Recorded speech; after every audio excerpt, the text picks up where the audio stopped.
ಇನ್ನು ಪ್ರಚಾರದ ಹುಚ್ಚಿಗಾಗಿ 11 ಅಭಿಮಾನಿಗಳನ್ನ ಬಲಿ ಪಡೆದಿದ್ದೀರಿ ಅಂತ ಶೋಭಾ ಕರಂದ್ಲಾಜೆ ವಾಗ್ದಾಳಿ ನಡೆಸಿದ್ದಾರೆ ಸಿಎಂ ಮತ್ತು ಡಿಸಿಎಂ ವಿರುದ್ಧ. ಪ್ರಚಾರದ ಹುಚ್ಚಿಗಾಗಿ ನಿಮ್ಮ ಪ್ರಚಾರಕ್ಕಾಗಿ 11 ಮಂದಿಯನ್ನ ಬಲಿ ಪಡ್ಕೊಂಡಿದ್ದಾರೆ ನೀವು ಅಂತ.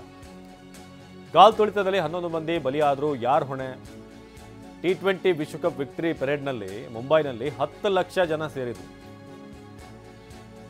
ಹಾಗೆ IPL ಫೈನಲ್ ಮೊನ್ನೆಷ್ಟೇ ಆಯ್ತಲ್ಲ ಅಹಮದಾಬಾದ್ನಲ್ಲಿ, ಅಲ್ಲಿ ಲಕ್ಷಾಂತರ ಅಭಿಮಾನಿಗಳು ಬಂದಿದ್ರು. ಮುಂಬೈ ಅಹಮದಾಬಾದ್ನಲ್ಲಿ ಸೂಕ್ತ ವ್ಯವಸ್ಥೆ ಮಾಡಿದ್ರು, ಆದ್ರೆ ರಾಜ್ಯ ಸರ್ಕಾರ ಏನ್ ಮಾಡ್ತಿಲ್ಲಿ ಅಂತ ಪ್ರಶ್ನೆ ಮಾಡಿದ್ದಾರೆ. ಮಾತೆತ್ತಿದ್ರೆ ನೀವು ಹೇಳ್ತೀರಿ ಪ್ರಯಾಗದಲ್ಲಿ ಆಗಿಲ್ವಾ? ಪ್ರಯಾಗದಲ್ಲಿ ಜನ ಎಷ್ಟು ಸೇರಿ? ಪ್ರಯಾಗದಲ್ಲಿ ಮೊದಲೇ ಪ್ರಿಪರೇಷನ್ ಆಗಿತ್ತು, 1 ವರ್ಷದಿಂದ ಪ್ರಯಾಗದಲ್ಲಿ ಪ್ರಿಪರೇಷನ್ ಆಗಿತ್ತು, ಪರ್ಮಿಷನ್ ಇತ್ತು, ವಿದೌಟ್ ಪರ್ಮಿಷನ್ ಮಾಡಿಲ್ಲ. ಎಷ್ಟು ಜನ ಬಂದಿರುವಂತದಲ್ಲಿ 66 ಕೋಟಿಗಿಂತಲೂ ಜಾಸ್ತಿ ಜನ ಪ್ರಯಾಗದಲ್ಲಿ ಬಂದಿದ್ದಾರೆ.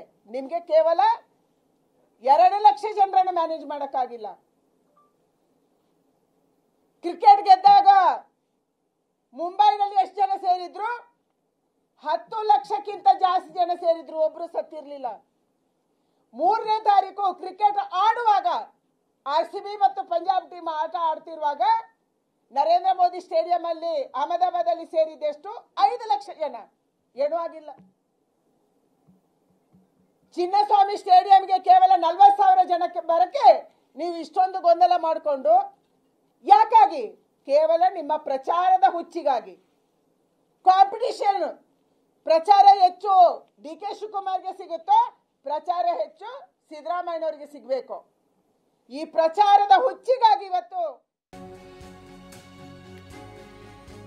ಇನ್ನು ವಿಜಯೋತ್ಸವಕ್ಕೆ ಬನ್ನಿ ಅಂತ ನೀವೇ ಆಹ್ವಾನ ನೀಡಿದ್ರಿ, ನೀವೇ ವೆಲ್ಕಮ್ ಮಾಡಿದ್ರಿ. ಸಿಎಂ ಟ್ವೀಟ್ ಓದಿ ಶೋಭಾ ಕರಂದ್ಲಾಜೆ ವಾಗ್ದಾಳಿ ನಡೆಸಿದ್ರು. ನೀವೇ ಕರೆ ಕೊಟ್ರಿ ಅಂತ, ನಿಮ್ಮ ಟ್ವೀಟ್ ನಂಬಿ ಬಂದವರನ್ನ ಯಾಕೆ ರಕ್ಷಣೆ ಮಾಡಲಿಲ್ಲ?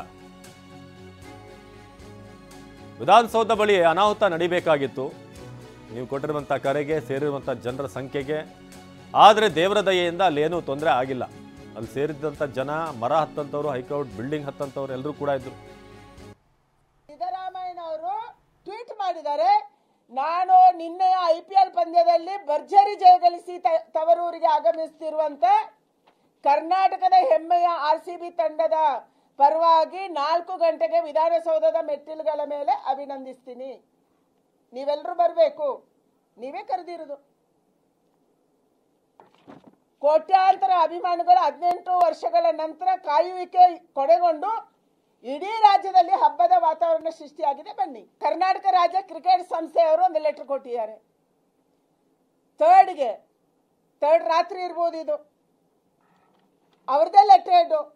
ಇದರಲ್ಲಿ ಅವರು ಹೇಳ್ತಾರೆ, this is to also inform that honourable chief minister and the honourable deputy chief minister shall be gracing the occasion and facilitating the RCB players and support.